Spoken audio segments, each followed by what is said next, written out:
25th, 2010. Former trustees are Karen Charlesworth, Ken Dawson, Rick Brenham, Janice Proudfoot, and Jean Rowe.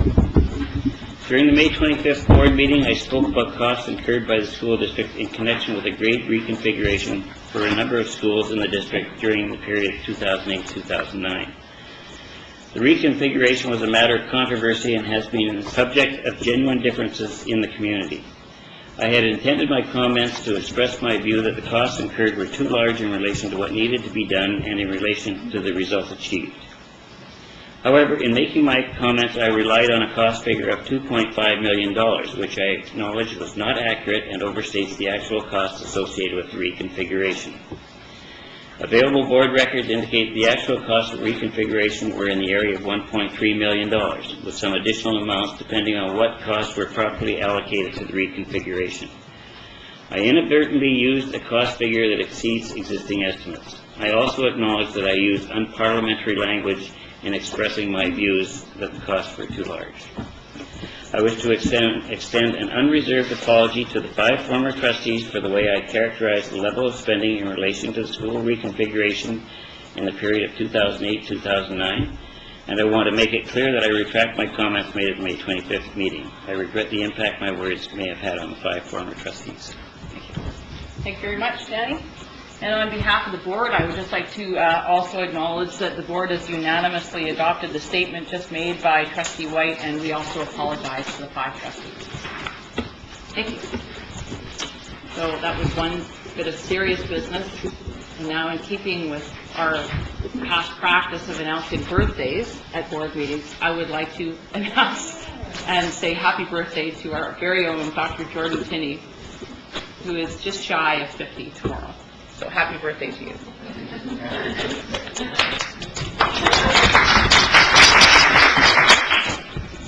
Okay, we'll have a motion to adopt the minutes of May 25th and May 31st. Would anyone like to move that? So moved. Second. Okay. Janice? Okay, just note that I wasn't here on the May 25th, that's just up to there, but I was here on May 31st, and you could add my name to the that. Thanks, I appreciate it. Okay, any other errors or omissions? Okay, so all those in favor of adopting the minutes as amended? Opposed? That is carried. Thank you. So adoption of the agenda? So moved. Any additions? Janet? I would like to add addition, we have a letter here from the CTA that somehow was presented to us and we kind of missed. I'd like that to the agenda, please. All right, we could add that under correspondence, number 3, CDTA letter, June 10th.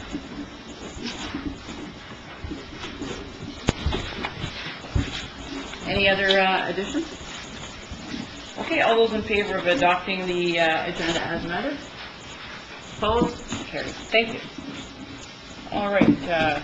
Report on in-camera meeting held from 6 to 7. Yep, we did have an in-camera meeting and discussed a variety of issues, including legal matters. Presentation delegation, we have none. So we'll move to old business. When? Thank you, Madam Chair. So on page 5, there's a very short briefing note. I summarize really quickly. Director Morris, of course, it's not due tonight. It's an update on the CEO indoor air quality. So you perhaps will receive some further indoor air quality complaints from various schools. We're being followed up at this time using the workstation system on that. Investigations of these caused staff. So investigation of these caused staff to discover air intakes or broken carpets that require cleaning replacement, etc. So we have received we have not received any further complaints about Brooklyn. We have removed air filters and air purifiers and modified and have them analyzed and so again, this time of year, we suspended CO2s because it would be good in all those cases. And once we get into the fall, we'll be able to make so just the warning. Okay, any questions? Fran? A question that could be passed on to Chuck. Wondering what the status is with respect to the issue of removing carpets from floors and walls at Brooklyn. Sure. The floor is definitely down in the summer.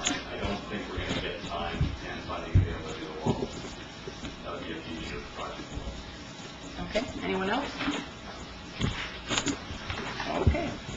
Item number 2, daycare centers and Latchkey program. Did you want to speak to that one? But I think I captured from the last meeting when we did pass the regulations, we did do the MR1, so I just made those few wording changes that people requested. That would be like changing the name and then changing also, and most importantly, the number 8 on page 9, requirement application. So I removed row 5 reporting on the Water Finance Committee part of that. So I think I've done as good a job as I can, because you know, people want to Okay, so before we move to considering a motion on this, does anyone have any questions for Len with respect to this? Okay, does someone wish to make a motion? Don? So I'll make a motion that the board approve the management regulations for policy 8001, MR3 daycare center program. Daycare center program? Daycare center and programs, pardon me. And before and after school programs? You okay with that? Daycare Yes. centers and... Yes, as it reads on the policy rather than how it reads in the motion on the agenda. Okay, do we have a seconder? Second. Okay, so the motion is to approve the management regulation on daycare centers and before and after school programs. Any discussion on this? Okay, all those in favor? And that is carried. Thank you. Chair's report? There is none. Move on to management report. What was that? I guess there is a number of things to go through for empty nature. The first is a good news item, and you see on page 13, Highlights LGT Band Senior Boys Rugby Team with their best finish ever at the BC AAA. Winning Green finishing 5th. Cody Parker from Highland won the Senior Boys Javelin Throw for the second year in a row at the BC High School Track and Field Championships. Nick Blackburn from Van A finishing 2nd in 2 senior boy hurdle events at the BC Track and Field Championships.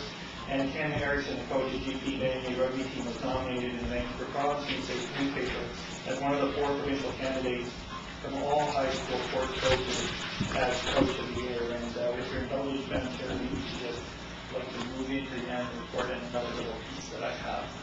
Sure. Which is every year we honor volunteers in the district and those who have served for 15 years and beyond.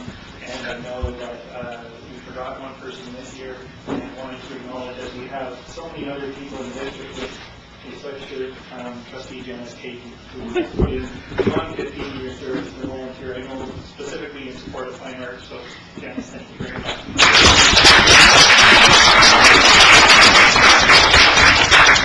Thank you very much. Appreciate it. Keep my hands warm. The second piece, Madam Chair, and maybe the word indulgence, and the audience would find that actually handy. It's not normal practice, but one thing we do under Givers items is try and celebrate the district in a number of ways. And you know, from my recent note that was attached, that I've been working with Debbie Page. I reframe that. Debbie Page and these areas have been working with me. Debbie did this is their work. I'm only presenting what they've done here, and this is really designed to be almost like a tabletop book of highlights from School District 71 from a number of sites and places around the district. It's not intended to be comprehensive in that this is all we do, but it simply is designed to show some of the very, very great things we do.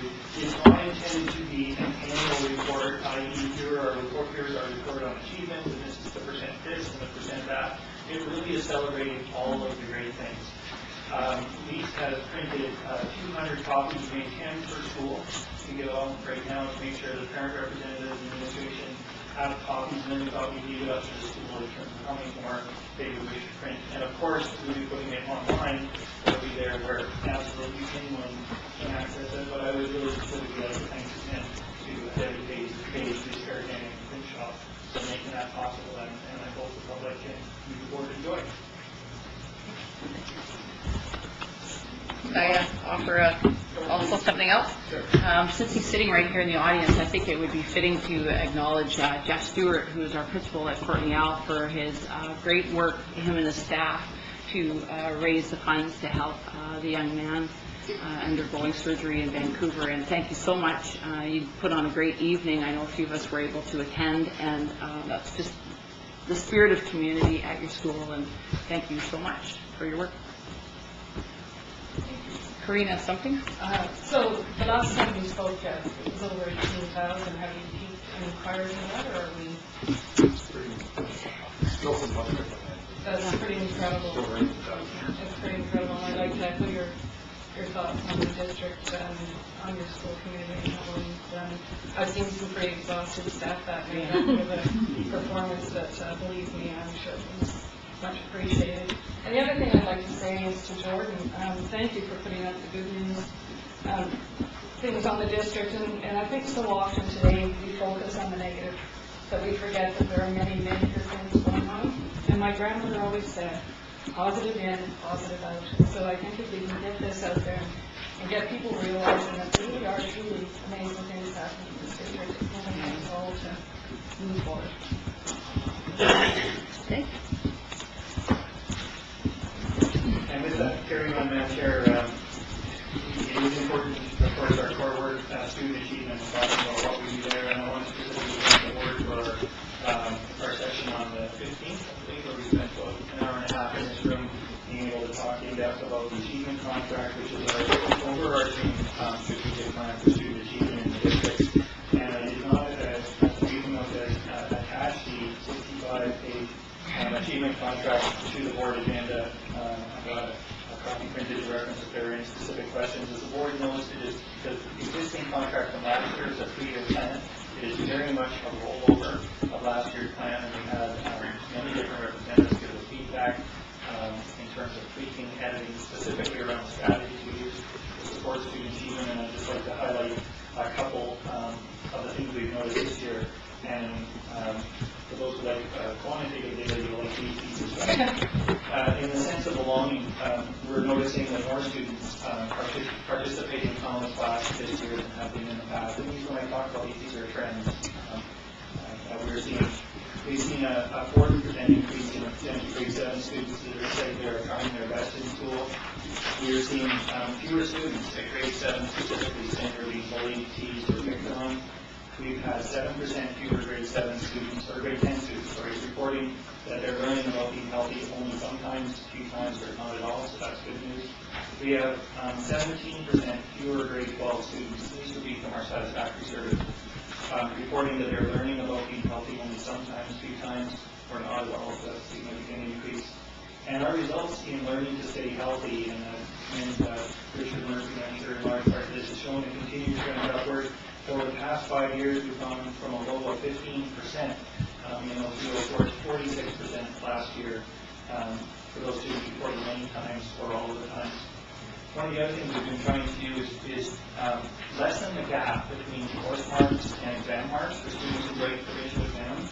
And one of the areas we look at is the Principles of Mathematics 10 provincial exams, and the gap has gone, in 1 year, we've reduced that gap between course mark and exam mark from 40% to 25%. So that's a significant change in 1 year, and probably thanks to Charles Schilling, who's in the audience here, in terms of our work with math teachers, and so you can see that paying off, and for Sherry Elwood, of course, in our oversight secondary schools. And 3 years ago, we set a target to improve our Aboriginal completion rate by 10%, and last year it jumped by 9%. So that's a significant trend upward, and we know from the superintendent's report on achievement that we've also seen similar impressive results for our Aboriginal students in provincial exams, specifically application of mathematics and for recent similar improvements. So I give you that as a snapshot, and knowing that the report, in some ways, this is a document required, of course, compliance document by the Ministry of Education. It's due July 15th. We would take any comments or suggestions or final edits. It's on the district website, and then we would submit our new feel it's ready and it's supposed to be received by the board. Thank you. Any questions or comments? Yeah? I read it, and I thank you, and it looks like our district is moving forward. I have a question to ask with respect to the Ministry of Education hinting about funding being tied to our achievement contracts. The way I have is our achievement contract flexible enough that the Ministry of Education should change the funding in midstream so that we would be able to adapt and continue on as what we're going. That's what my comment and concern would be. Through you, Madam Chair, my belief is that what the Ministry of Education may be looking at is, for those of you who remember the days of accreditation where you had specific strategies that were tied to dollar amounts, and that's what you saw in the accreditation reports. So I think our achievement contract, and again, really huge thanks to Mary Ann and Alan and Sherry for doing a large bulk of this work, which I Taylor support as well. But the only change I would see is where we have a strategy, like the latent challenge series for teachers, is that we would put a column beside it and say, and this is how much money we target to that. And for senior staff, we say, one of the things I do throughout the year is say, well, how much money are we targeting to these strategies and how is it going? We simply don't report that in the achievement contract. So I think we're well set up to do that. It would be easy for us to accomplish, and that's where I think the ministry is going to it. Although we may come up with a set form as well. Thank you. Okay, just a question, are you okay to submit it as is, or do you need a motion from us, or? What I'd like is simply to, at the end, to receive the report. The legislation simply requires that the board submit, and it's nice to have a receipt by the board, and that way it's acknowledged that it really has been received by the board. Okay, so if someone would like to make a motion to receive? Motion to receive the report. Second, okay, any discussion on that? All those in favor? And that is carried. Thank you very much. Thank you very much. And of course, once again, if anyone has any other comments, their email is online. The next item is development of a strategic plan, and this is part of an ongoing series of briefing notes between myself and the board over the last several months. And what I'm trying to portray is that we have really is best summed up in the final paragraph on page 18 of that briefing note. But the district has many elements when we talk about strategic planning. We have many elements of planning in place. We talked about capital plan a little while later in the document, and we now have a strategic facility plan with requirements from the Ministry of Education. We have a student achievement contract, which, as I just said, generally highlights the strategies we're using to promote student achievement. And we have a community literacy plan. We have all of those in isolation, though, and so it's not as if we're proceeding without a plan as a district, but we don't have one coordinated document or purpose that pulls all of those things together.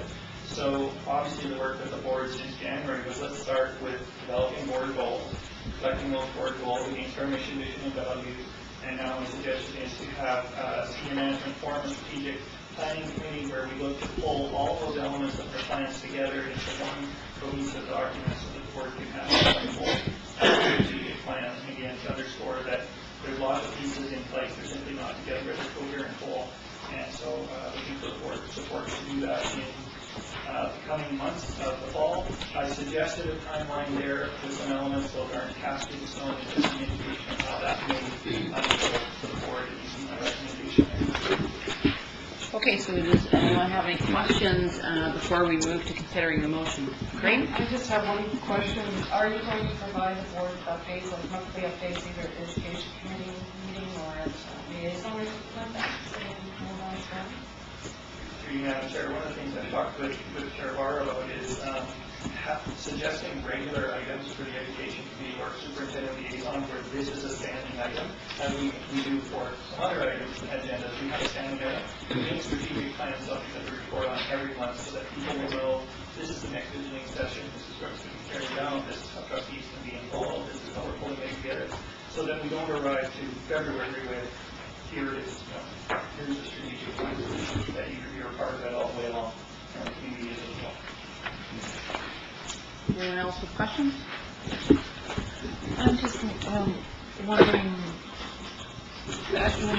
in terms of that draft, I feel like there's, well, having spoken to the community schools on where the addendum, they are, people there have been working on planning for their sustainability and are interested in what the process would be to bring that into the district strategic plan.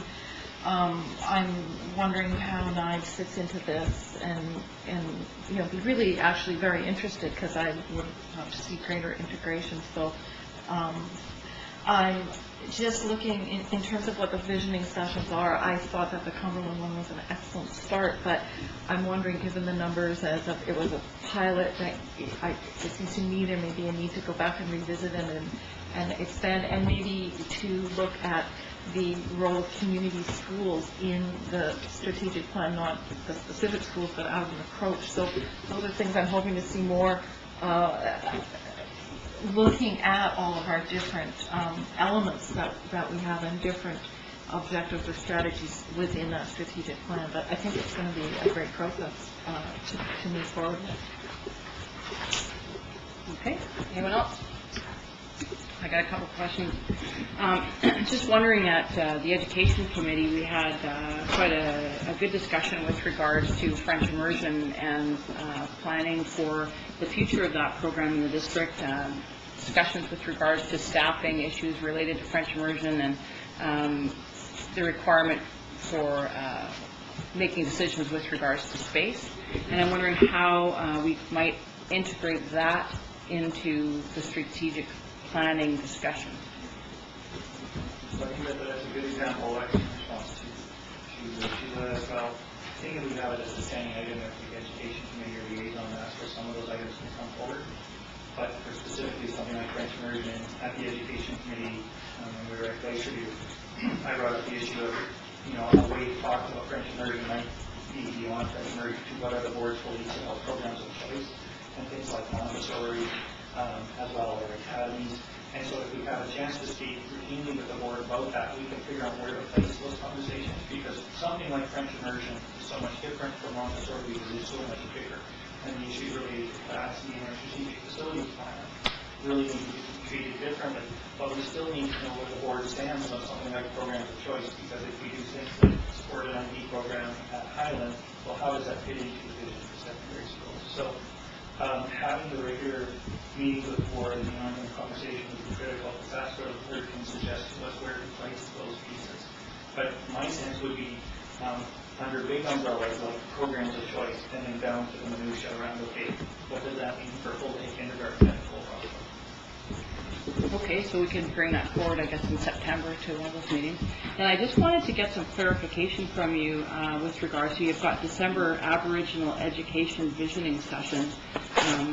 What you mean by that? Because I have the privilege of being the liaison trustee on the Aboriginal Education Council, and really being an observer there, and they do amazing work to plan for their students, and I think that that's as it should be. It's consistent with a co-governance model where they would do that. It wouldn't be us imposing our views on them. So I wasn't sure if what you meant by Aboriginal. Yeah.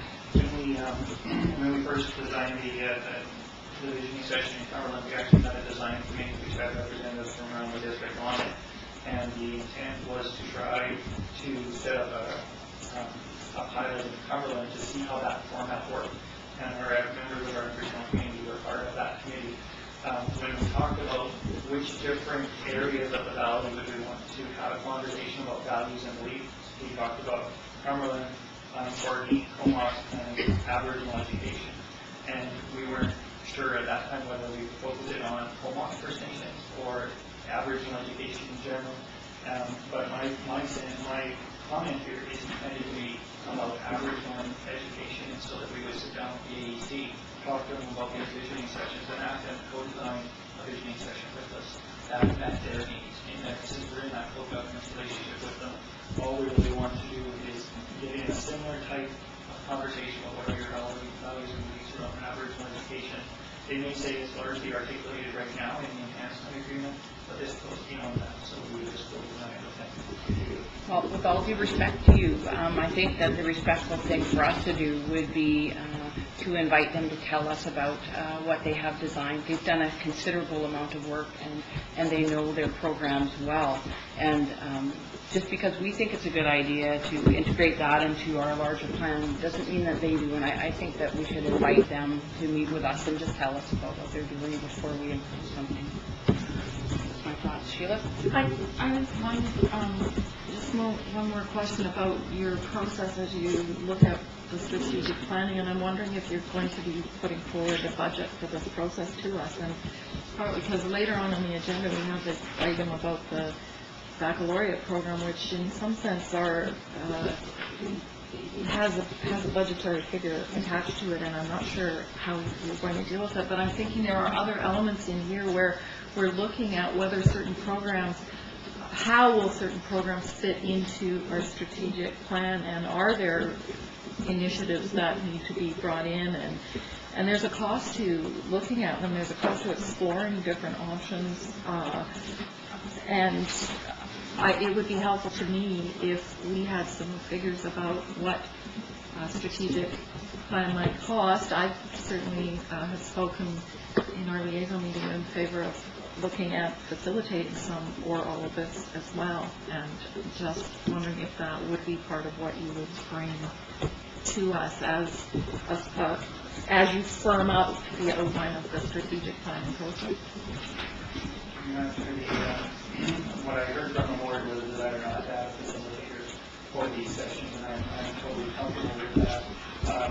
My sense is, or my desire was to have the board support for the committee, and then have the committee recently, but I think without an external facilitator, and when I look at the structure we have already, these are internal, I think the cost would be fairly minimal, although there's always things like release time for some involvement on staff. So I think the cost would be minimal. I think it's a very good request for the board to say that maybe inform the committee, and the committee come back perhaps to the education committee in September with a rough budget to go from there. But I don't think it would be Any other questions? Okay, there's a suggested motion there. Somebody wants to make that or something different? Make a motion that senior staff begin to develop a strategic plan to bring together the main elements of student achievement, capital planning, and budget allocation. Second. Okay, any further discussion on that?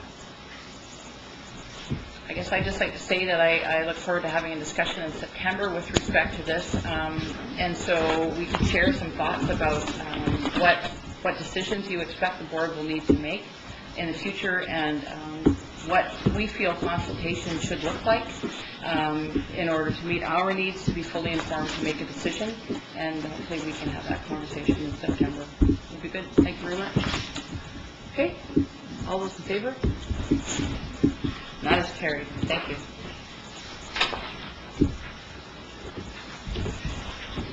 Literacy plan.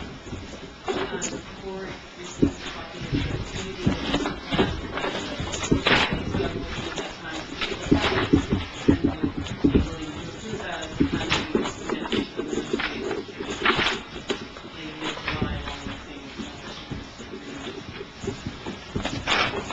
I make a motion that the board approve the draft report as revisions that will be sent to the ministry. Second. Okay, any discussion? Jan? I just want to acknowledge, Mary Ann, this is our last board meeting, and I've worked with you over the many years, and I would like to comment and compliment you on the great work you've done for our students in the district. This plan is an example of the hard work you put into our district, and you're going to be greatly missed, and I thank you again for your many years of dedication, and we hope to see you around again. Thank you.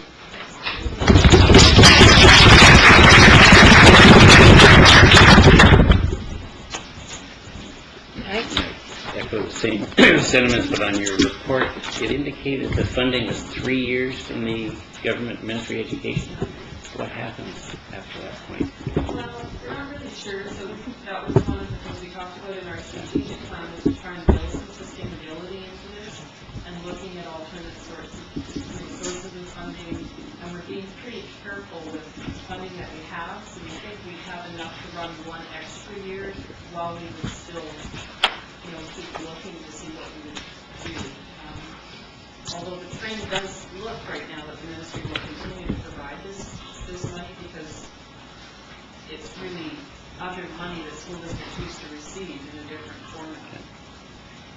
Is that what happened to our literacy grants? Yes. Any other questions, comments? Okay, so the motion is that the board approve the draft report as the version that will be sent to the ministry. All those in favor? And that is carried. Okay. Lynn? Oh, sorry, George. Sorry, I missed one thing. Trustee Goldberg for that. I was just on the video report. I missed it on page 14. I wanted to thank Audie Woolman, who is also retiring, for sending in an acknowledgement of Chuck Morris for the appreciation to his staff for the really limited project on his part. And I just missed that part. No, it's acknowledged their staff. Okay. Okay, Audrey? Madam Chair, so our capital plan, the 5-year one, is on page 23 and 24 of the package. So I'll just quickly go through it, just because there might be a few things that are different from what people have seen in the past. Now, our number one project is still Banyan. It is separate, the seismic and mechanical upgrade. In fact, we're looking for the upgrades sooner actually than what even the seismic will come in. The other ones right after that are the Royston, Arden, and Cumberland secondary. Royston and Arden are both mechanical upgrades, and then a building envelope project for Cumberland secondary. So that's how the ministry actually asked us to put that report together, to put the mechanical upgrades and then the building envelope in that area. And then after that, we go back to the structural seismic upgrades for Lake Trail, and then Brooklyn Elementary and Corkiel for seismic upgrade as well. So I'm going to turn over to that last page, College Park for structural seismic, then Brooklyn for structural, Airport for structural, Solon and the seismic upgrades, which is instead school of course, and last one is Glacier View Elementary, again, seismic upgrades. So that's the total 5-year plan. This time, now, as the superintendent mentioned, we are having a strategic facilities plan drawn up. It's in its very sort of beginning stages. It is going to help us prioritize these projects, and then also we'll have the chance to tie that into the larger plan at that time.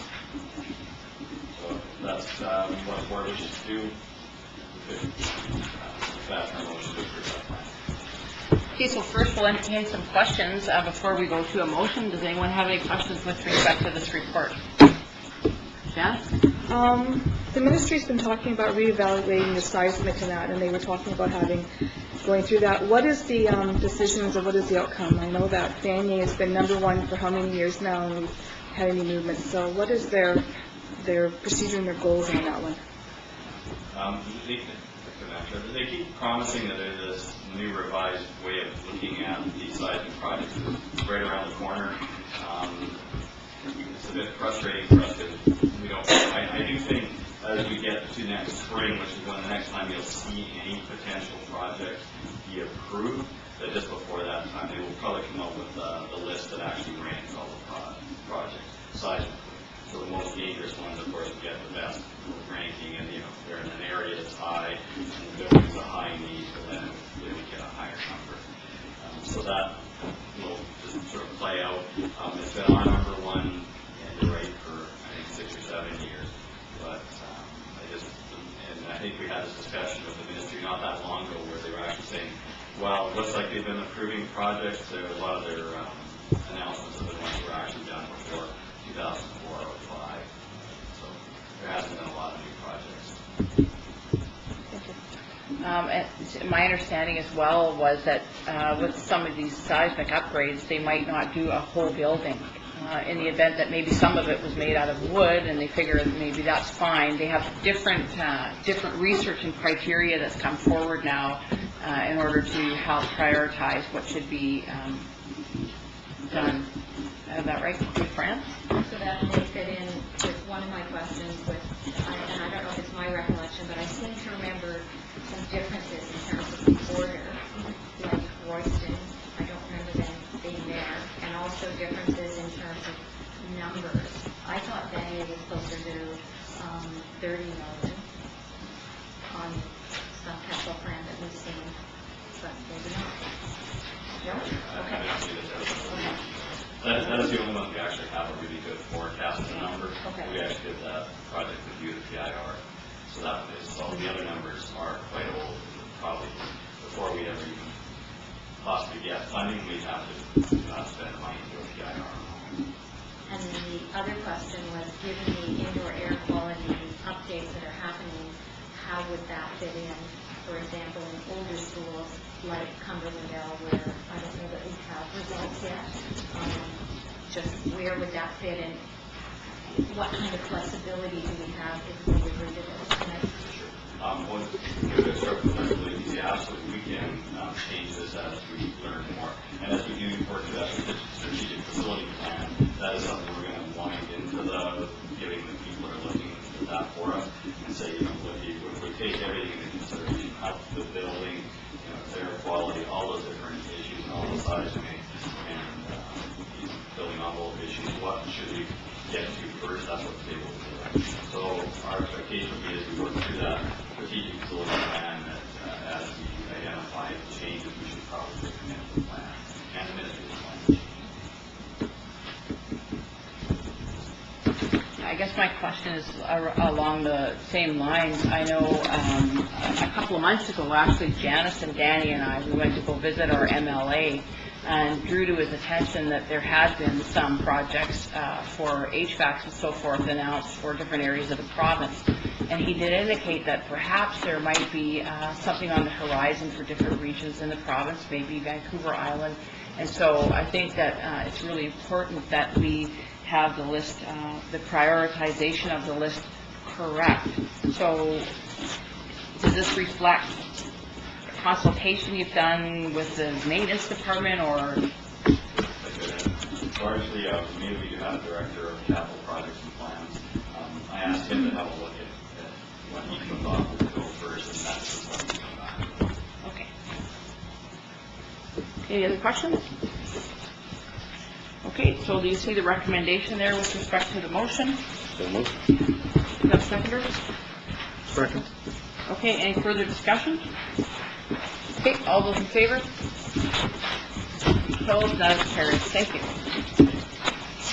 The next item is the management regulation 5001 MR2, which is the support staff in all schools, and it's based on FTE. And we have had some changes over the last few years that haven't been updated in this regulation. So this is basically just what we've done here, bring it up to date with names and changes to configuration and those sort of things. So that's a quick update. Any questions with respect to this before we move to a motion? Sheila? Well, I understood that the level of in elementary schools, the magic number was 300 students, and this is going 350. I'm just wondering if that's a change, and if it is it a change to the benefit of elementary schools, or are we taking away? I believe we've been talking for quite a while. All of these schools have fallen below 300 students, so they're going to be losing some of their support, and I see the figures at 350. It's not changed. It's not a change, so the 300 was just, Are you take out of the... you're thinking about vice principals at elementary schools, perhaps? Vice principals and support staff. Yeah, so vice principals is different, but this is just support staff? Okay, so it was a magic number. Yes.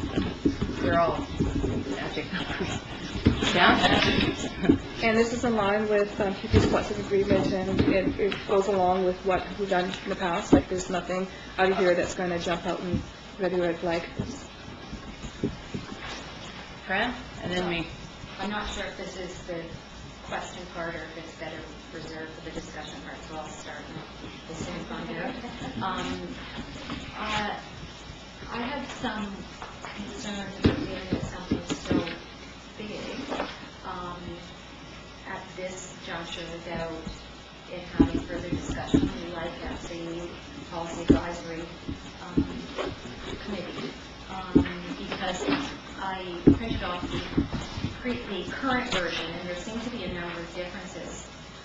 And because the main group impacted is QP, I would like the opportunity to hear from them, but through the hearing from them that there are other issues with respect to these changes.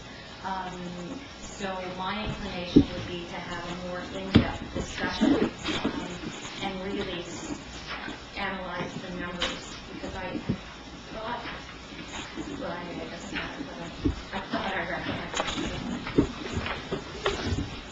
Okay, my question is how was that table developed?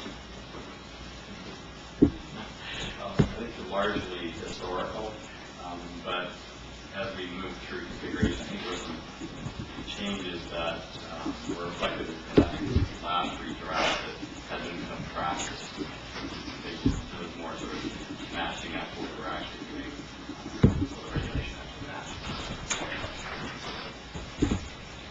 further questions before we move on? Okay, so there's a recommended motion there, or you could move something else. Fran, I move that it be referred to policy advisory committee. have a seconder for that? Have a seconder? Okay, do you want to speak to that? Just to reiterate what I said before, it seems as if there are a number of changes, and changes in numbers, and if changes, if the proposed changes to the regulation reflect changes in current practice, I just think we need to be clear that practice is what's desired by all. Anyone else? Tom and then Sheila?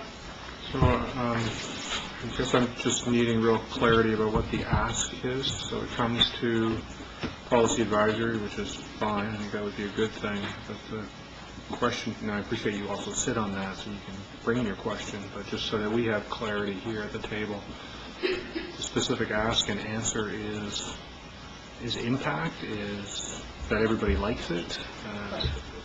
Does this make sense to switch from what we have to this? Sheila?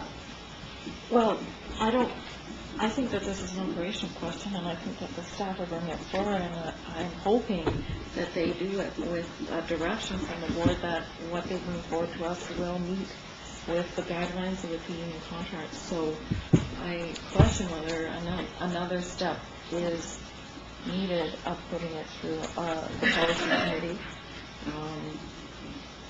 I am always looking further, working on the assumption that we can be reassured our staff are following the appropriate guidelines and developing regulations like this, but it's, to me, very clearly operational.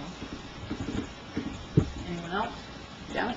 I think that if someone has, need more clarification, more information, I think the place to have that conversation would be the policy committee. So for discussion purposes, I think it's a good place to go there to have that, to clarification, answer those questions. So I'd be willing to support that in that sense. Okay, anyone else that hasn't spoken yet want to say anything? For me, I'd be interested in the changes that I just assumed this was created the current regulation. You guys would discuss that at policy advisory. Okay, and for me, I would support a referral to the policy advisory committee. To be honest, I'm not sure that this actually belongs before the board. It may be more operational in nature. However, if I'm asked to weigh in on something, and I really don't feel that I have even close to enough information to weigh in on this time, I'd like it to go to the policy advisory committee with QP sits there, they can give their perspective on it, and perhaps that could be brought back to the next board meeting for us to vote on. Okay? Want to close debate?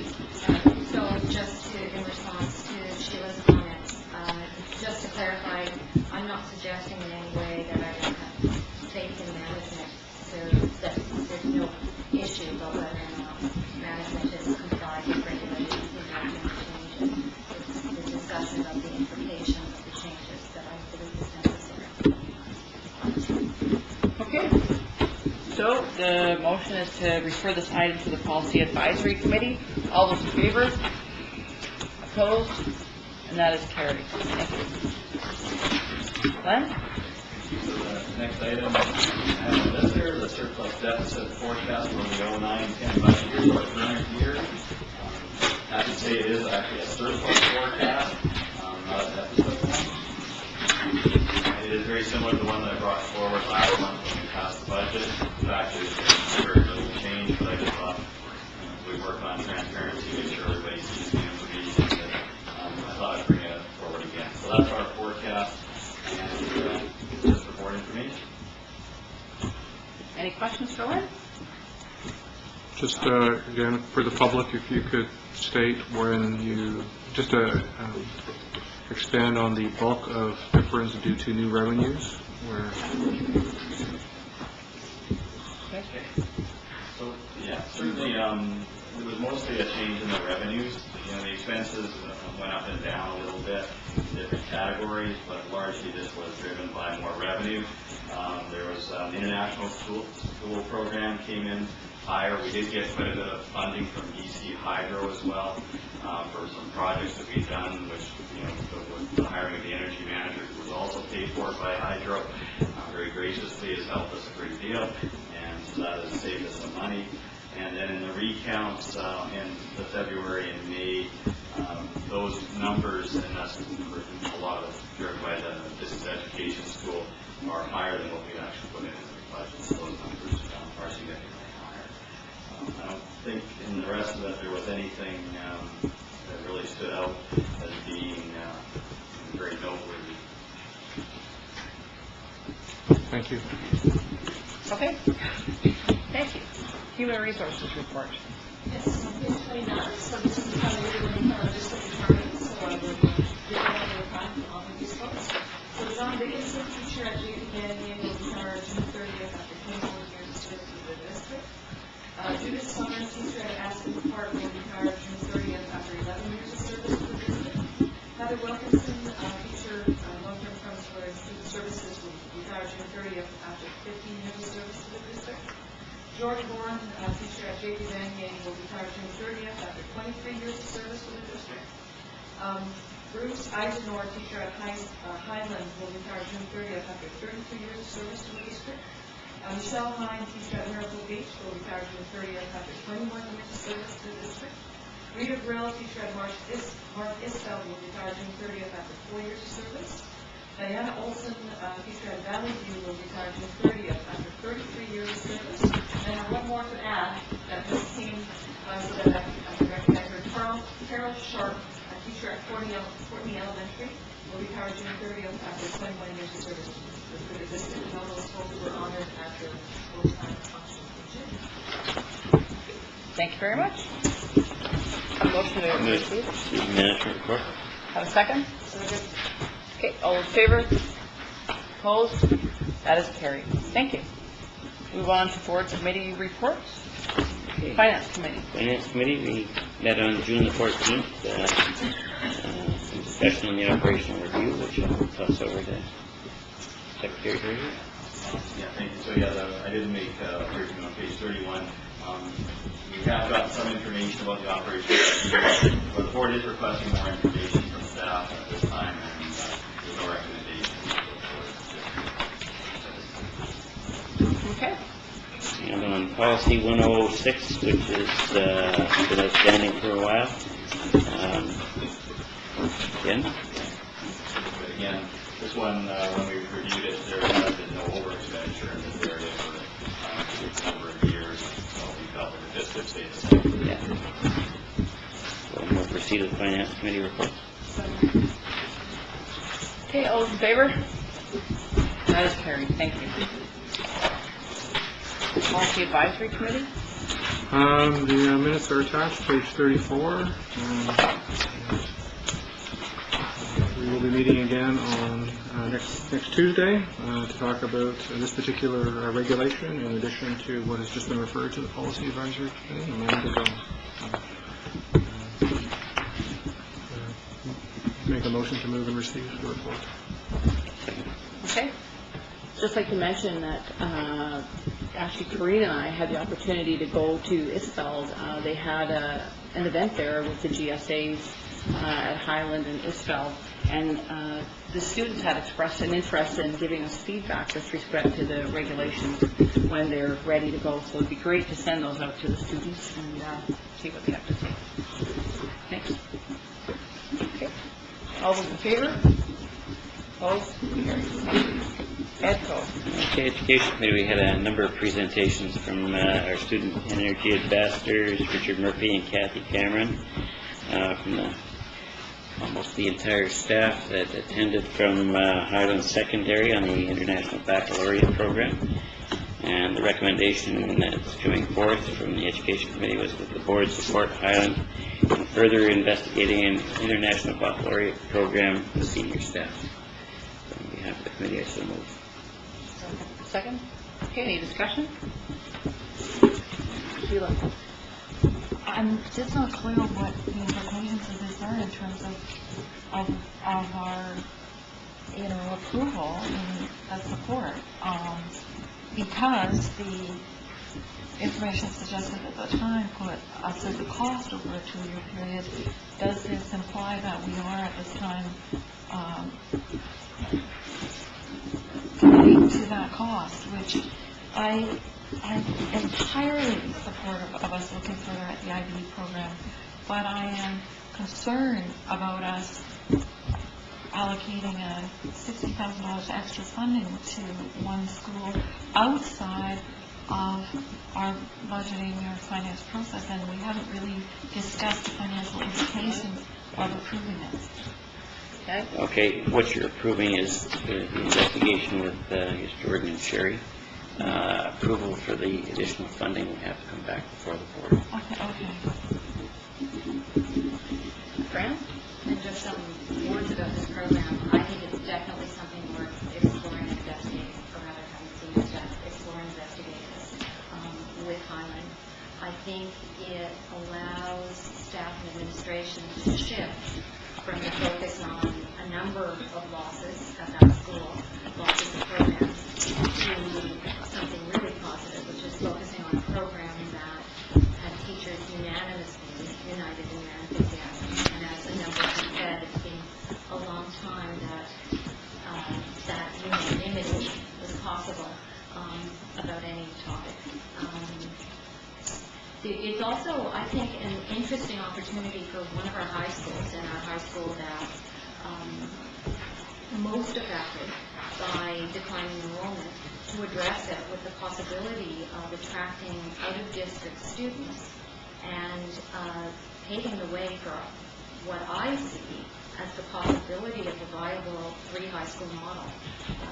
Jordan had mentioned earlier questions about how do programs fit into the overall strategic plan, and I think that this is a question that needs to be addressed and may offer a very creative solution to much bigger issues in the district. I think if the program is implemented, it has potential for great impact, for great impact for many students, both directly and indirectly, as well as the district, for many years to come. And it's unfortunately too late in coming for my child, but I think there are many other students in the district that could benefit, and students outside the district, which will ultimately mean students in the district. Anyone else? If anyone else would like to speak to it. Jordan? I mean, it's, I think what we saw in the education committee was staff come forward to the board and demonstrate their collective commitment to developing a program in the school. And I think this is one of those interesting moments of this balance between the board and senior management in terms of the work we do is to encourage and support schools to do things just as we saw within whatever school it is. Jeff Stewart earlier, you mentioned, I mean, Jeff is even initiative and say, Jordan, will you support this? That's what we do. I think to answer Sheila's bigger point about if it was to incur a cost such as $60,000, that's certainly something we can come back to the board with.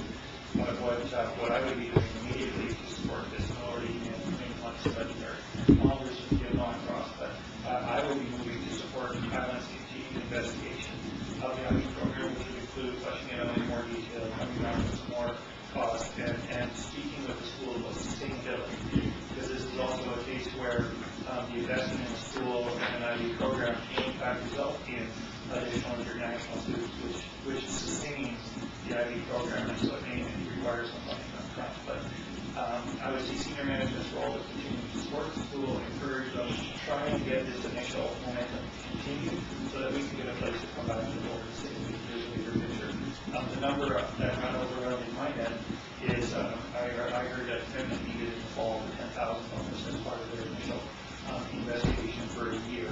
And from my standpoint right now, that's something I look forward to speaking to the school about how we can support them in that. That doesn't mean here's a check. That means let's have a conversation about how that can occur. Thank you. Is your hand up? No, sorry, I was posturing. You're posturing?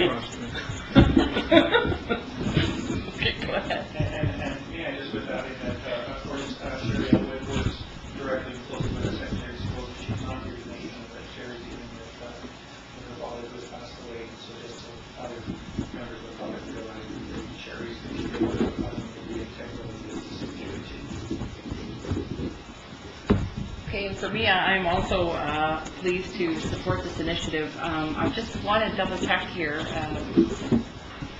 My understanding is that there would be at least a 2-year process in order to bring this to the school. And I believe that it might have been reported in the paper that it would be in place for September 2011.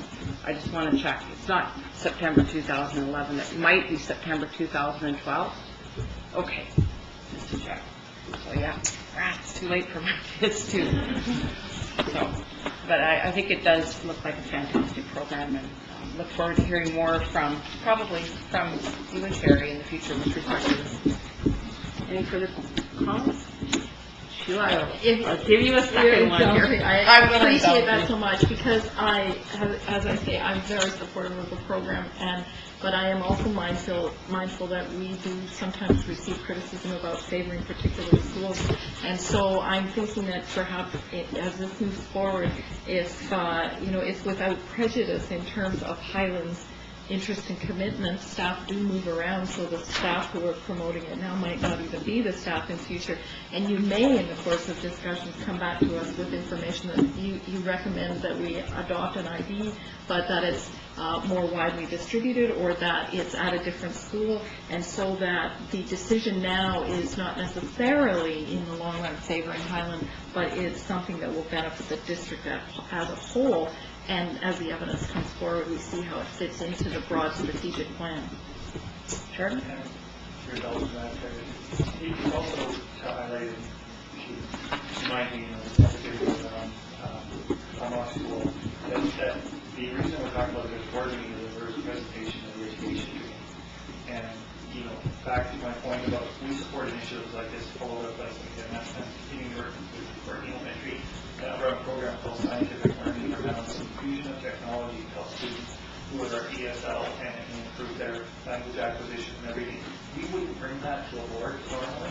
It would be something we would do in the background of school to promote programs. So Highlander makes a presentation to the board. It ends up at a board meeting, but this is the big thing we do with schools across the district. And of course, if it carries a big price tag, like $60,000 or something like that, you'll definitely be involved. But as the book that shows, there are hundreds of things going on in the district where we quietly support, and in some cases, of course, take money to that develop such thing that important. Okay. I just feel a bit compelled to also speak a second time. That I have to say that my endorsement of this actually does fit with it staying at Highland. I think that the staff has taken the initiative to develop it there, and I would support that in much the same way as last month I supported a Neighborhoods of Learning project at Lake Trail School, and it was specific to Lake Trail School. I didn't feel that there should be a project approved and then moved to, say, Miracle Beach. So I have to give that clarification up front. Anyone else? Okay. All those in favor of the motion that the board support Highland Secondary School in further investigating an IB program with senior staff? And that is carried. Thank you. Okay, the board also received a briefing on the community literacy plan that they approved earlier in the evening, and the discussion on the French report in summary with questions that have to come back and be answered. So I would move receipt of the Education Committee report. Second. Trustee Payton has a query. I have a query and a comment. First of all, Richard Murphy did a presentation to us where he talked about the community supporting the school district by donating some really nice equipment, and I would like to acknowledge that, and somehow the board publicly acknowledge those parents and those people in the community that support our district by providing that wonderful equipment for our district. So somehow we can, through you, Madam Chair or Vice Chair, send out an acknowledgement from the board on that would be greatly appreciative. Refer it to management. Motion to refer to that. Well, I'm sure somebody could do it. Motion to thank the public. They would get it. Dr. Tinney has offered to take this on. Do you need a motion with respect to that? And the other question I have is, The French report started out as, we had the policy, French advisory policy, went to the Education Committee, and I'm just wondering where that policy is. Is that coming up further for discussion? Because my understanding of the policy, we went to the Education Committee to do a report on the French immersion program. So where is that policy in the land of policy and management? Where would it be, and what's the status of it? I just don't know where that is. Art? You have a little cheat sheet here, and where is it? Will it be part of strategic planning process?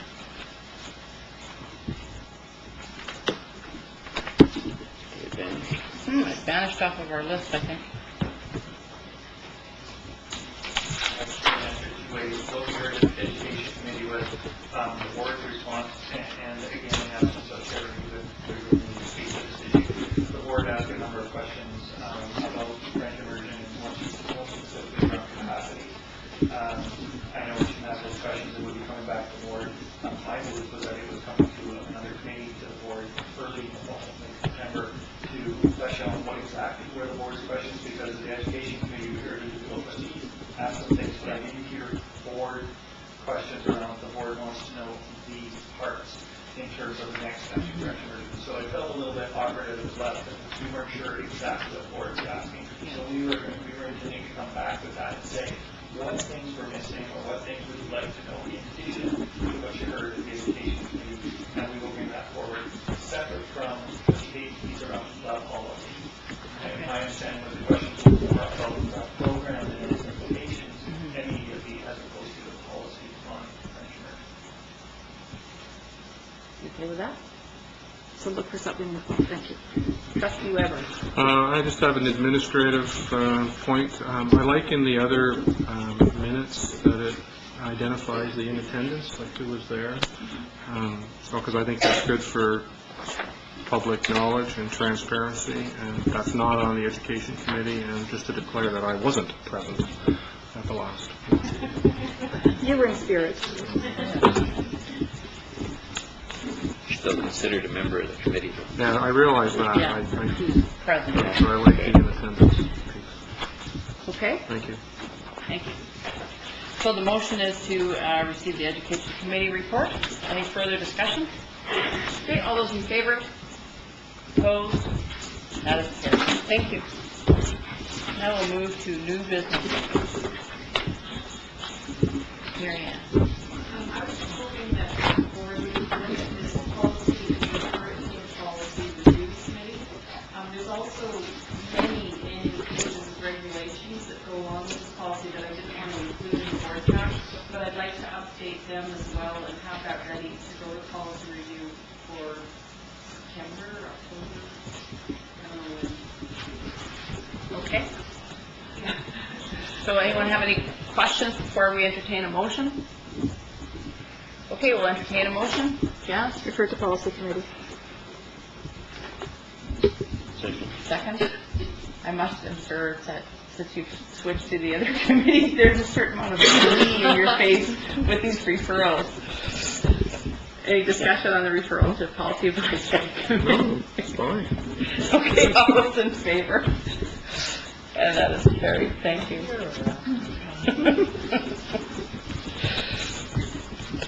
Okay, Janice, the next item is yours. Okay, I'll make the motion and we have a conversation. That the board consider the adoption of a year-round balanced school calendar by referring this matter to a broad-based calendar committee to look at the educational values and the implications of this change. Have a seconder? Janice? This came about two reasons. One is when we talked about the change, what I heard from teachers in the community was disappointment in not having a 2-week spring break. And one that talked about was the wellness of staff, the wellness of students. And the other concern that I heard from other school districts considering this, there's other districts like Nanaimo is considering a year-round calendar. For those who don't know what a year-round calendar is, it's September, October, November, month of December off, January, February, March, April off, May, June, July, the month of August off. A lot of school districts are looking at that for many reasons. There's an educational benefit for it, there's a wellness of staff and wellness of students, and there's a financial aid. So it's something that other districts in the province are looking at. The ministry has talked about some of these options. So it's are we looking at this, and it's just a conversation to have, there's no meaning we're going to go into it. We have a calendar committee looking at different ways of the calendar, and I thought one of the discussions we have is for this, the calendar committee. If there's a flavor out there for it, great. If not, we've had the conversation, so that was the intent of the motion. Okay, anyone else like to speak to this? Tom? So I'll start by saying I won't support the motion. Not that I'm adverse to having the conversation, but it is a huge conversation. And I guess my view currently is that part of our board's responsibility is to do something, do it well, and move on. And we've got a whole bunch of things that we're trying to do well, and again, while I think that conversation at some point in time may be worthwhile having, I think from a timing standpoint, it's not the right time. Okay, anyone else like to speak to this? Danny? Having been through this discussion years gone by, it didn't fly back then because there's so many things you have to do at the school, particularly around air conditioning and the temperature inside the schools, because they're really not geared for occupation for students during the summer. I like Tom, figure you should have the conversation. It'd be nice to do it next term. Post-retirement. Past luck. Sheila? I'm interested in looking at disciplinary options. I think that we have an obligation to look at a variety of options, and some of you know that I have a favorable experience with the 4-day week, which has worked on Hornby. But I agree with Tom, and I don't think the time is right, that some of those discussions, in order to have a very open discussion, you need to have very positive relationships with staff who might be impacted one way or another. You have to have good relationships with parents who will be impacted. I don't feel that we've done the work to really get to that place, and I'd like to see us move forward with the strategic planning and then have the discussion to say, would an altered school calendar help, or perhaps even more flexibility for some options in terms of the direction we seem to be going is very, into more diversity within the district, and just say, are these things that might help us deliver the strategic plan that we have for student achievement, or help us use our facilities better. And so I appreciate Janet's bringing it forward, and I appreciate the reference specifically to the wellness issue. Are there things we can do in our schools to help both student achievement and general wellness? But I agree that the time is right. We've got a lot of other stuff on our plate right now. Anyone else? Priya? Well, I don't agree with Sheila's assessment of our relationships. I think we've done a lot of work on building relationships with this community. I do agree with Tom that the timing for this is probably not right. I like Sheila's idea of the strategic plan and then looking at the idea. I think it's a valid idea that needs to be looked into, but I'm with them. Time is probably not good. Anyone else? Okay, Janice, you want to close the rate? No? Okay.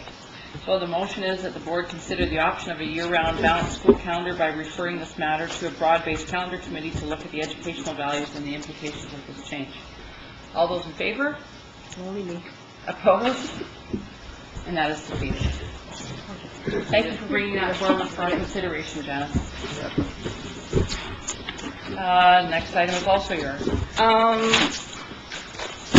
Motion simple, if the board, right, the Minister of Education encourages to continue to work with BCSJ to resolve the issues and concerns that have been raised about the co-governance model, and also to work with the BCSJ before amending the School Act with respect to the school district finances and budgets.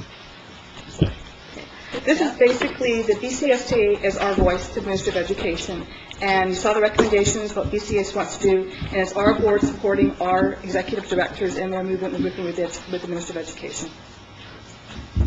Okay, anyone else want to speak to this?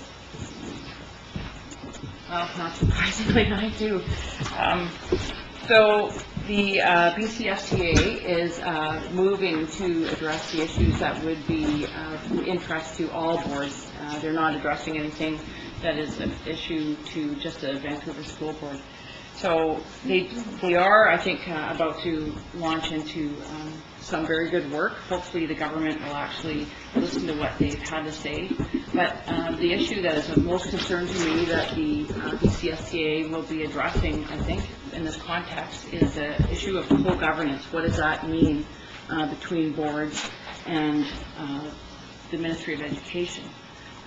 Trustees are not cheap bureaucrats. We're actually elected by the people in our communities to protect public education for our children. We need to ensure that all kids, regardless of their socioeconomic background, their family status, or learning needs, can find success in our schools. That's what we're here to do. And actually, boards are well positioned to be able to do that well. We know our communities well. We live in our communities, and we're connected to them. And we do talk to various different groups, like our partner groups, PACs, taxpayers, and students, to find out what is important to them.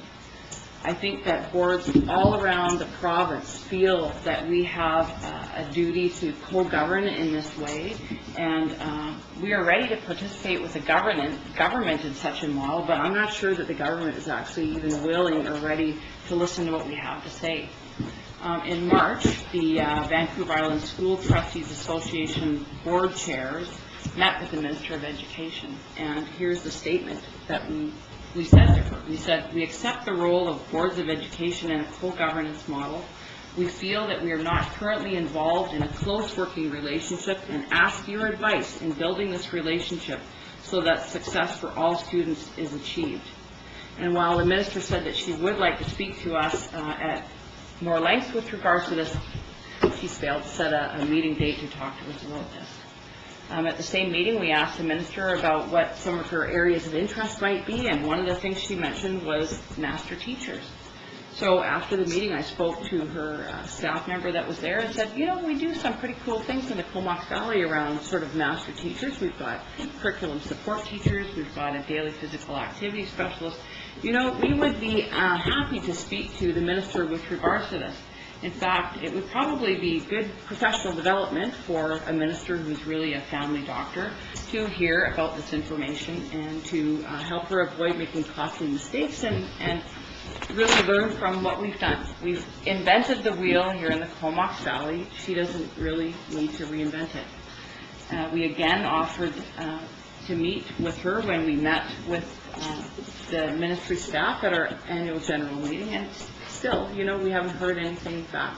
We're offering the blueprints to our wheel for free, and they just don't seem to be interested. So it's frustrating, I think, for boards all around the province that the minister is not engaging with us in a co-governance discussion. I think it would be good for her to do such a thing. She might learn a thing or two, and it might be good for kids, actually, to rely on what we have to say and what our staff has to contribute. So I'm really in support of this idea that you've brought forward, Janice, and I'm really happy to support this wholeheartedly. And I look forward to you writing the letter for us. We'll do it together. Okay, anyone else? Okay, so the motion is that the board write the Minister of Education encouraging her to continue to work with the BCSCA to resolve the issues and concerns that have been raised throughout the whole governance model, and also to work with the BCSCA before amending the School Act with respect to school district finances and budgets. All those in favor? And that is carried unanimously. Thank you very much. Yeah. I'll make a motion that we refer this to Provincial Council, and I can bring it up to Provincial Council. Okay. Any discussion? Okay. Thank you very much for suggesting that. All those in favor? And again, that is unanimous. Thank you.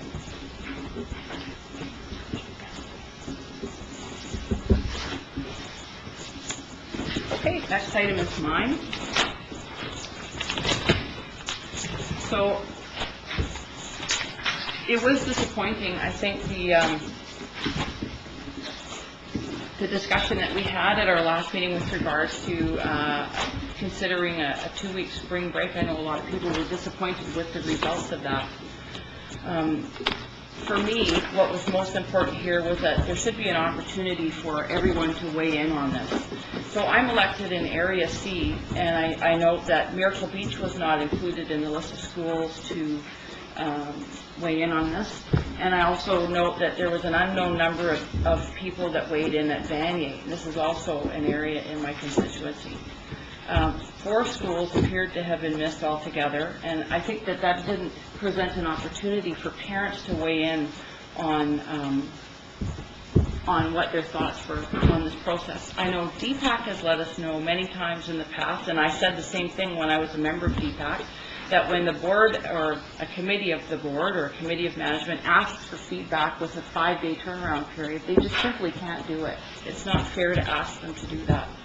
So my thought was that if we could design, or if we could ask our staff to design a process for us that would allow for better access to information of PACs, to what is being considered, and a way for them to respond to us, that we lift that responsibility from DPAC, that we would actually be supporting DPAC's work in order to consult with parents in a more meaningful way.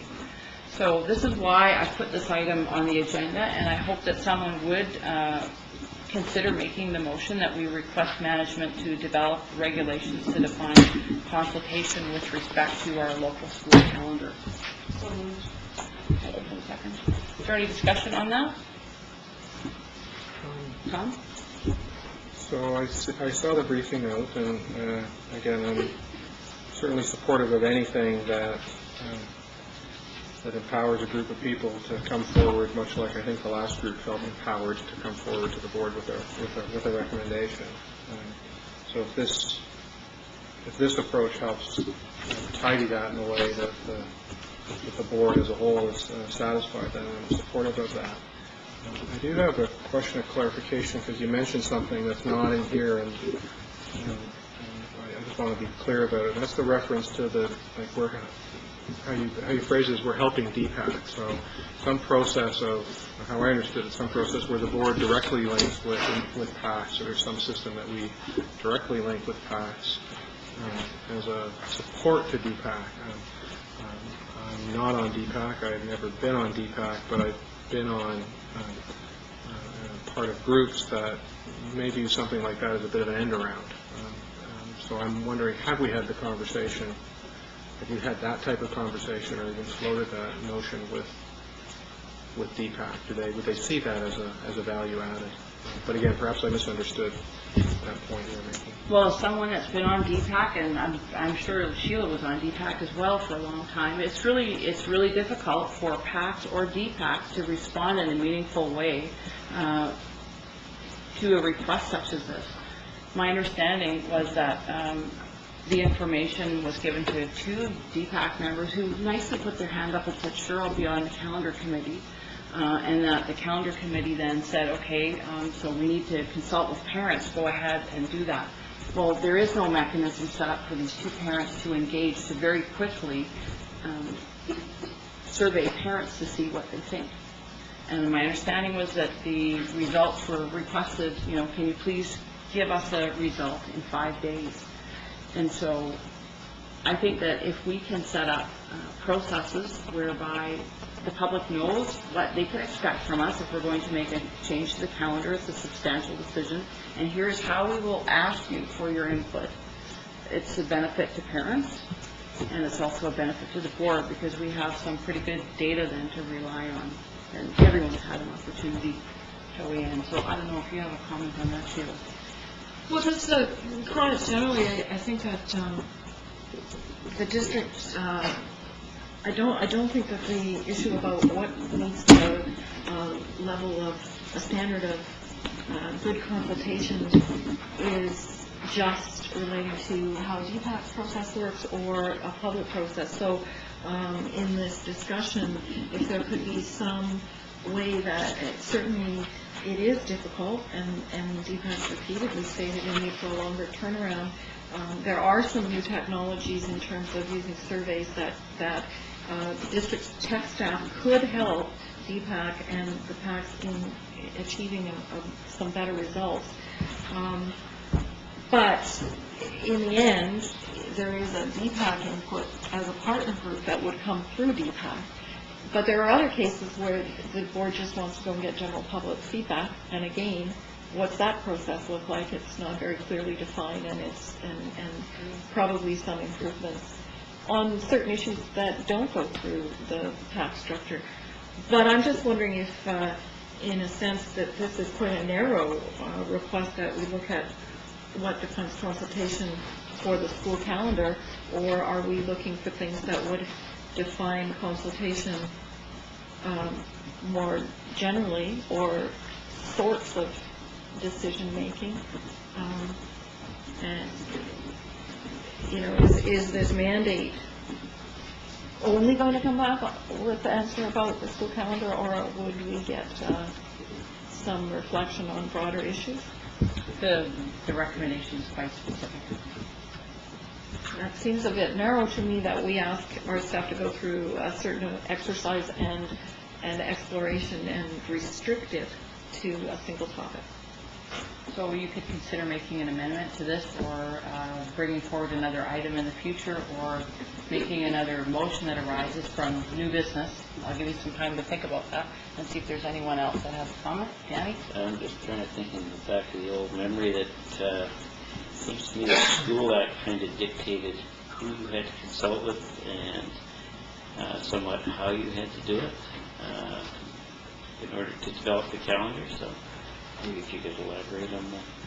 Yeah, sure, yes, we have a local calendar regulation or ministerial order, the regulation, and it defines who should be consulted. I think that the question for our motion is more what that looks like. Because it says you need to make the local school calendar, which the board must approve annually, available to staff, parents, and must communicate that out. I think the regulation 22 around Richmond has a mechanism, for example, as I recall correctly, where it surveys and it asks for a specific percentage of the surveys to be returned in order for the board to consider that to be consultation. So in the draft policy that we have, that I rewrote to the board a few years ago, literally is the ministerial regulation. It is exactly as it is. To actually just clarify, my intent in bringing this forward was not to say we should adopt Richmond's policy. What it was a statement really that the board would like a good degree of consultation, and that management would actually bring something forward that you think might fit with how we all sort of think at this time. That you're free to recommend whatever you think for a regulation. That was my intent. Anyone else? Okay, so the oh, you're going to say? No, I was just going to say, if it's a problem with the amount of time to get surveys back, maybe the process should start sooner than it does.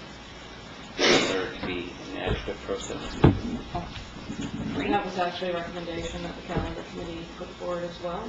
And the other thing for me, and I don't know if it's in the if you should put it in a regulation or not, or if it's just something that should be brought up at the calendar committee, is it's the way the question is posed as well. I think it's important to give the public as much information as possible, meaning pros and cons. So, for example, if you choose a 2-week program, it may cost the district this much money, or it may save the district this much money, or the effect on length of day, or number of days, or Cody days, or whatever it might be, because for me, I think information is power, and to put out a question that has no pros and cons is not responsible. Jordan and Fran?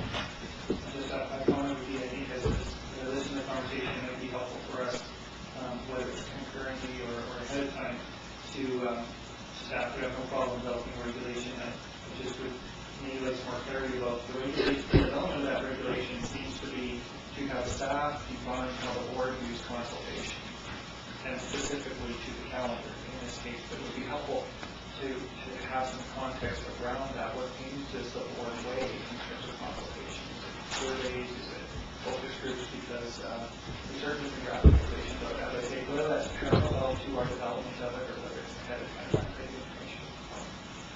So probably if this motion carries forward, look to you to figure out how you would derive that information from us. We have our regular liaison meetings. It could be, you could make a request at the education committee. I'm just a bit loath to break us into a committee of the whole right now to discuss this. We're kind of running out of time, and it would be good to get our agenda dealt with. Would you be able to figure that out in some other way other than right now here? Yes, I would. I guess I leave that piece with the board. Because one of the things we talked about as we did an education committee with the rent report is how is management come to understand the specificity through which the board wants. And if management is going to develop a regulation of how the board views consultation, we would need to know what does the board view as consultation so that we can write it right. And we can do that to liaison on our education committee. Thank you. Fran? I don't know if it makes sense, given the timing and the concern that this may take a little while to wind its way through processes, if it makes sense to have concurrently simply recommendations from management with respect to consultation for calendar consultation next year. So that was one point. And then the second point, just to follow up on what Corinne said about the importance of how the question is posed. I did get feedback from a few parents that they declined to answer because it was simply a question without understanding the implications. So there are a number of those things that would factor into the nature of consultation. Okay, any further questions, or can we move to the question? Sheila? I guess it just is a comment. It seems to me that there's a bigger issue around consultation, which is about the value that we, do we have the practices that will support of the value we put on consultation, so that as we do these things, the people in committees or the people writing reports or coming forward with ideas are able to ask themselves that question: have we done enough consultation so that the recommendation we put forward, we can say it truly represents something that there's been input on? And that will vary with different things, but it certainly would help us at the board, or would help me to know that when I'm being asked to make a decision, there has been just part of our ongoing practice is always to have done it in a way that gets as much informed feedback as possible. It's not about a bunch of regulations and rules and prescription. It's about our practice. And so I think it's a bigger picture than this particular one. Okay. No, let me read it back. That the board requests management develop regulations to define consultation with respect to our local school calendar. All those in favor? Opposed? And that is carried. Thank you. So Sheila, just to address your concern, I share that with respect to consultation, and I think that earlier I alluded to bringing something forward in the context of strategic planning and us making decisions on things. And I think in September we do need to have that conversation, probably at a liaison, and I'm sure you won't forget. Thank you. Okay. Move on to correspondence. Letter from Escala Road, Rob Road, Pat. Anyone wish to make a motion? Information. Anyone wish to make a comment with respect to the letter? Tom? I'm fine with that. I just want to remind folks that the letter concludes with a request that should we not, and I trust that should we not, it would be obvious as part of a public conversation that we would have here that they would be interested to know the reasons why. I was just wondering, did you have anything to add, since this is a school that you're the liaison trustee for? No. No? Okay. Jan? I think anybody that writes a letter to the board, out of respect, should get a response.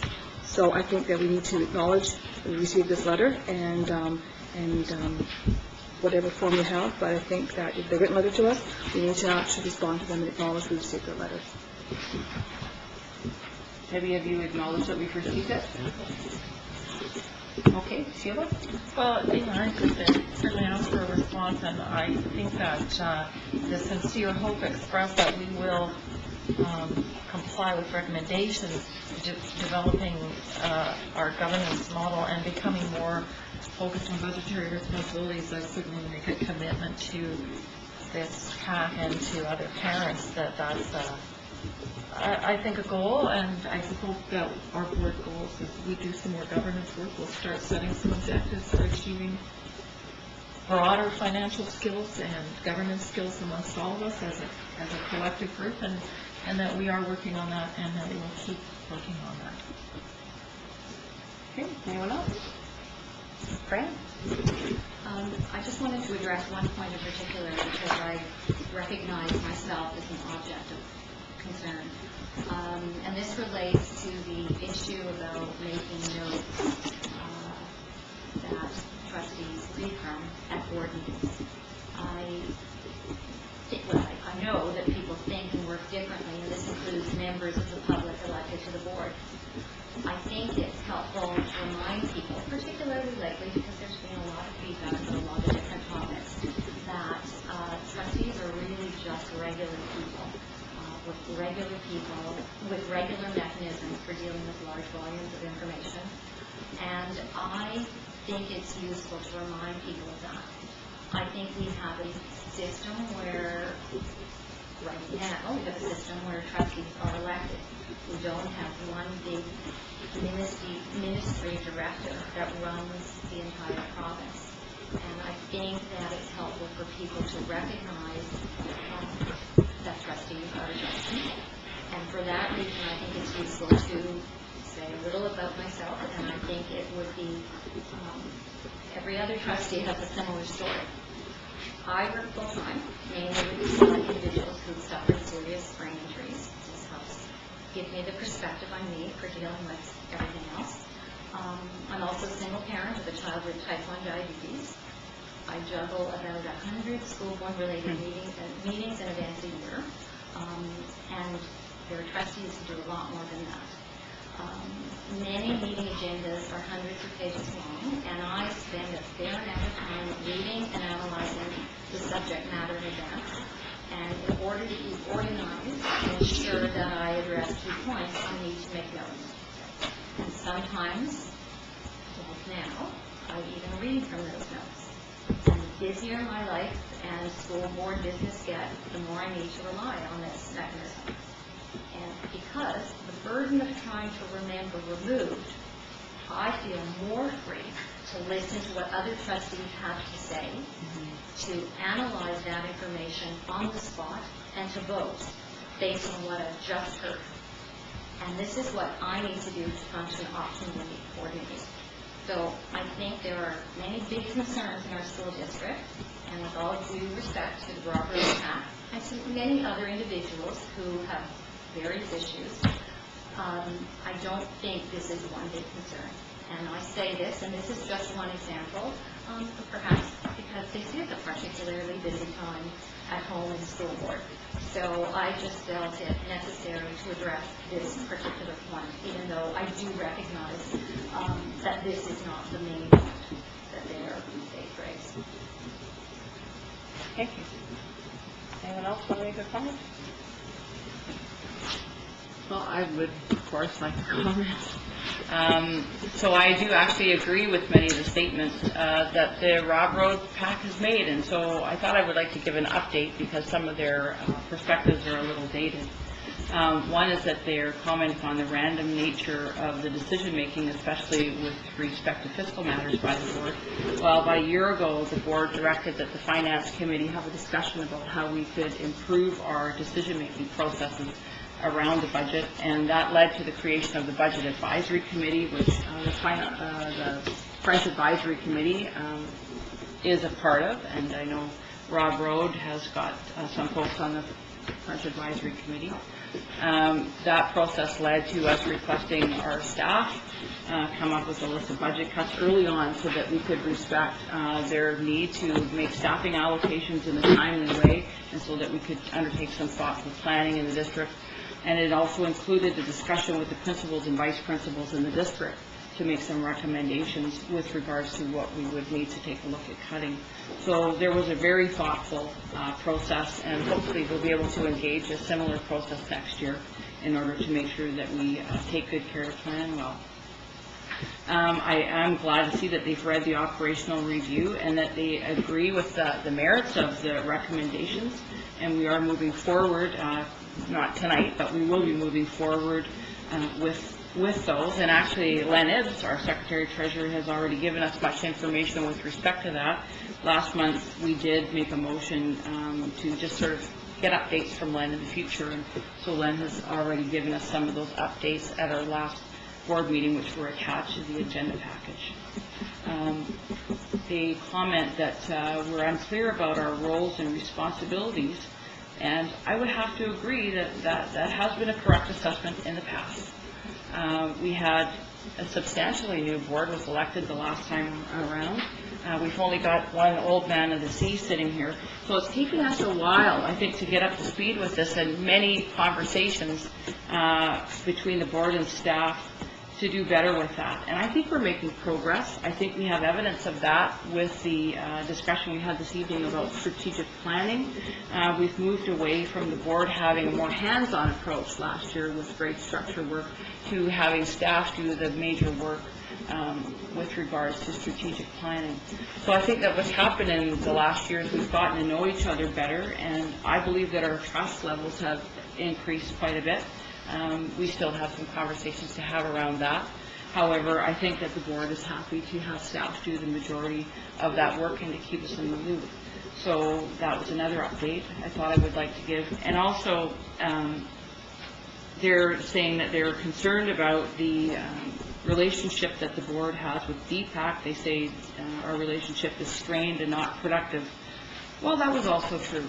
However, in the last few months, we have had an opportunity to, now DPAC asks us to come and make a report at their meeting, which we're happy to do. And I think that we have moved to a place where our relationship with DPAC is improving. And so I'm happy to also report that. And those are the updates I'd like to give with regard to that. Thank you. Okay, so we can move on to the letter from Lachlan Winnie and Terry James regarding 40-year history of student services in SB 71. The motion is, recommended motion is to refer to management. So moved. And seconder? Second. Okay, any discussion on that? Okay, all those in favor? Opposed? That is carried. Thank you. And then we have the addition of the CDTA letter. Just a note of explanation that I think they've actually sent us 2 letters, neither of which we received in time for the agenda setting meeting this week. However, ask Glenn to look into that. Did you find them anywhere? No. So here we have the late edition because we want to try to address this before we break for the summer. So Janice, you asked for the addition. Did you want to make any comments? I believe that they've addressed some concerns that I think the board needs to address, whether by letter or by conversation. So I would like the board to address some of the concerns they've raised in whatever form the board chooses to do so, whether by letter or by conversation. Okay, well, sounds like a good idea. Anyone wish to say anything?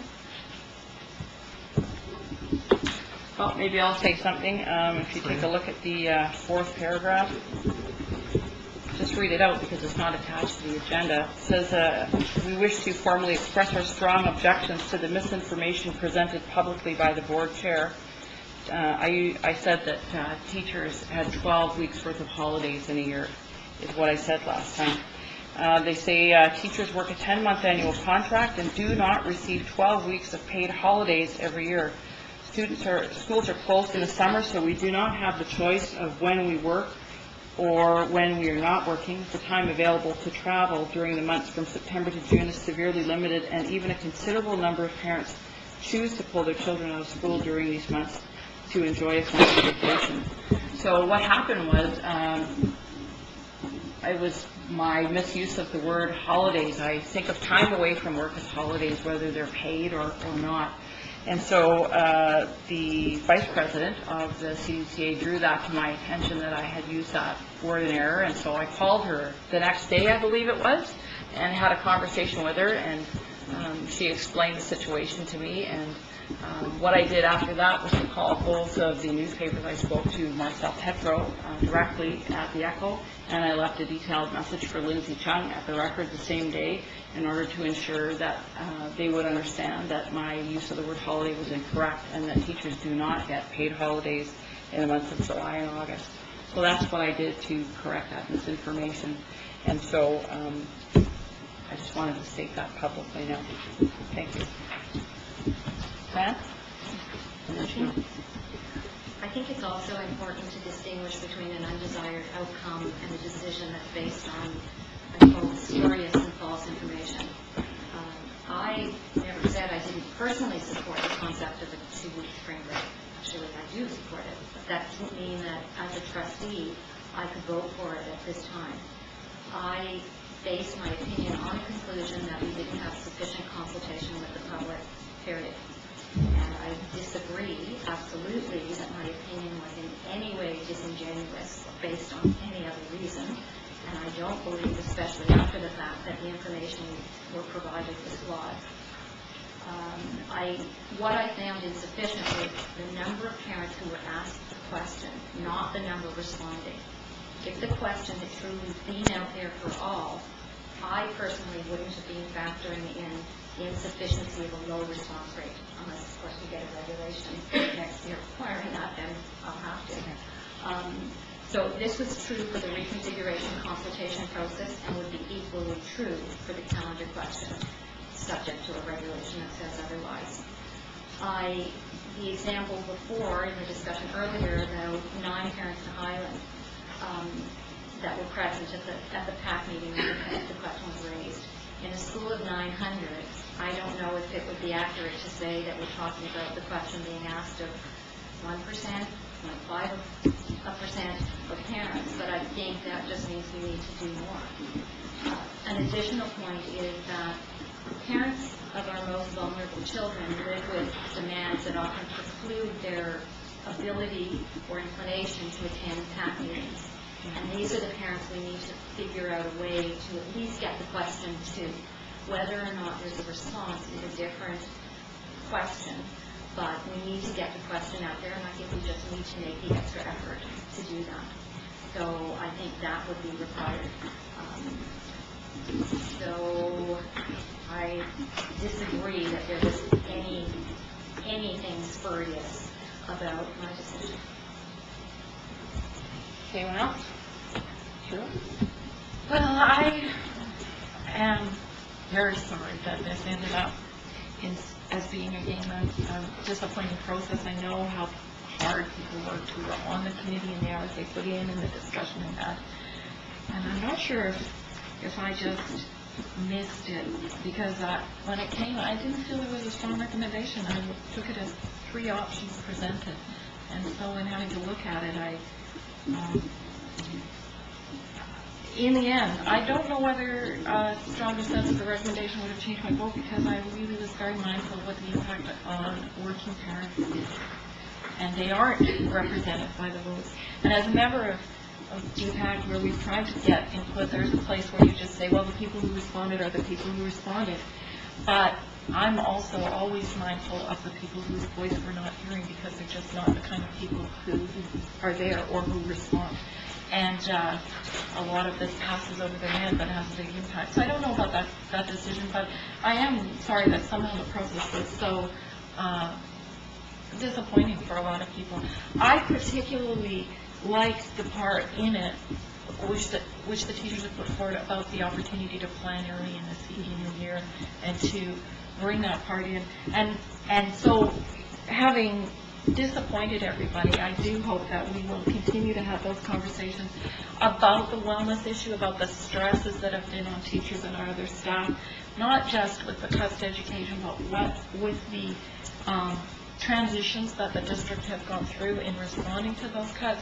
It has been very hard on all our staff. It's been very hard on parents, and that's one of the reasons the PACs are not particularly strong and well-educated, or well-organized. They're all well-educated, but are not well-organized to respond quickly and to be able to access parent input. Everybody's been very stressed, and so I think that we need to look at what went wrong in how expectations were about this decision and what we could do differently, and what else we can do to address some of those wellness issues and some of the positive ideas for planning and co-governance that were being put forward. And maybe we actually, I'm glad that we did get your letter in the end, whatever happened to it, so that we can review it and learn from it. Anyone else? Okay, thanks. That concludes our regular business. If there's any questions and inquiries from the public. Kelly? Are there any members of the board who this ordinance brought at any time before or during the time of the tendering out the operation of the vehicle? Yes. What was your sense? Well, I don't know that I can really disclose that at this time. I think we're going to have to get some advice probably from our Secretary Treasurer that would be releasing in-camera information. Did you meet with any other companies that offered proposals? Yes. I'm sorry, I don't think that I can really give you any more information beyond that at this point.